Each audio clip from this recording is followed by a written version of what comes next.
Donald Trump has taken swift action after widespread fraud allegations committed by Somalis in Minneapolis were exposed. The president has vowed to deport anyone convicted of fraud. We're also going to revoke the citizenship of any naturalized immigrant from Somalia or anywhere else who is convicted of defrauding our citizens. We're going to get them the hell out of here fast. And if you come to America to rob Americans, we're throwing you in jail and we're sending you back to the place from where you came. We're throwing you right in jail. Online commentators reacted positively to the brutal move, with this person saying, "This is accountability. Citizenship is a privilege, not a shield for fraud. Steal from Americans and you lose the right to stay. I voted for this. Millions voted for this. Start denaturalizing. End the scams. Defend the nation. America is not a charity."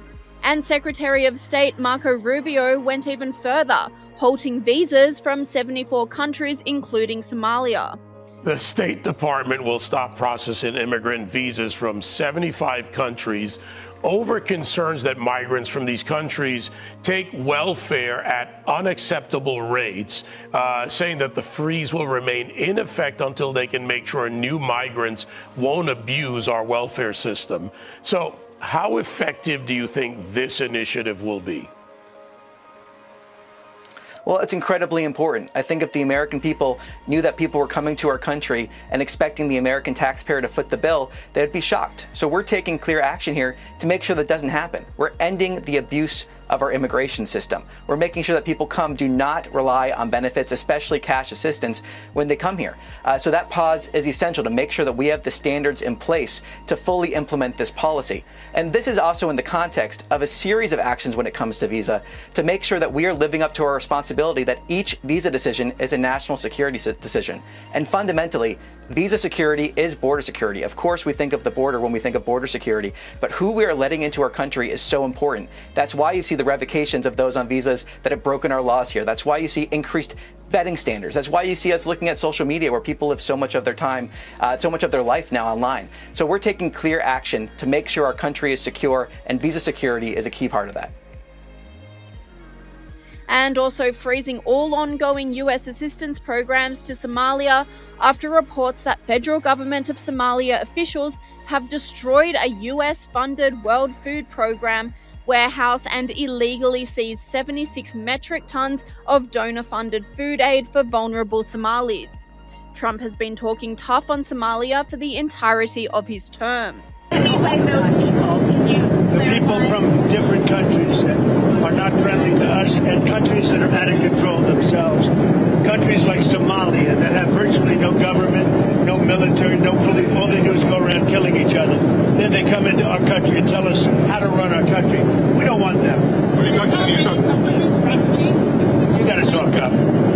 She said how many countries? Is there a list?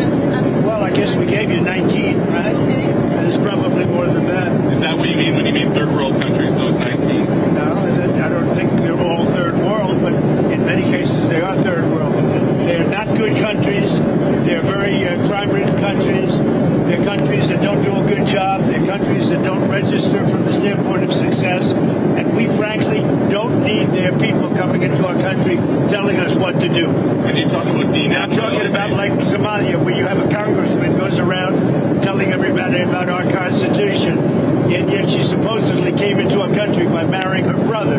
Well, if that's true, she shouldn't be a congressman, and we should throw her the hell out of our country. But the president's decisive action has come after a $9 billion corruption scandal operating in Minnesota was uncovered by YouTuber Nick Shirley. We just want to get a statement as to why this daycare needs $1.26 million, and if it's even possible to enroll somebody like my child, my imaginary child, Joey. No, you guys can't give a clear statement, or could you even give me a paper to enroll a child into the daycare? Just to show that you guys are a legit business. It